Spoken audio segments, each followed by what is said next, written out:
తన హృదయంలో నిలుపుకున్న మహావిష్ణువుని అయ్యప్ప తల్లి అయిన మోహిని అవతారానికి ఆవు నెయ్యి ప్రతినిధి అవుతుంది.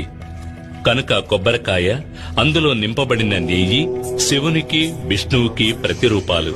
తన తల్లిదండ్రులను గుర్తు చేసే ఈ ప్రసాదాన్ని స్వామికి నివేదించడం వల్ల ఆయన ఎంతో సంతోషిస్తాడు, భక్తులను అనుగ్రహిస్తాడు.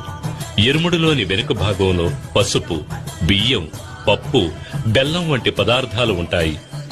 అడవి మార్గంలో నడిచి వెళ్లే భక్తులు ఈ పదార్థాలతో దారిలో వంట చేసుకుని తిని ఆకలి తీరిన తర్వాత ప్రయాణాన్ని కొనసాగించడానికి ఇరుముడిలో బియ్యం, పప్పు వంటి పదార్థాలు తీసుకువెళ్లాలి. అయ్యప్ప దర్శనార్థం వెళ్లే భక్తులు తల మీద మోసుకు వెళ్లే పదార్థాలు ప్రయాణంలో కొద్ది కొద్దిగా తరుగుతున్నట్టు వారి అహంకారం కూడా తరిగిపోవాలి. వారిలోని అహంకారం, పొగరు, కోపం, ద్వేషం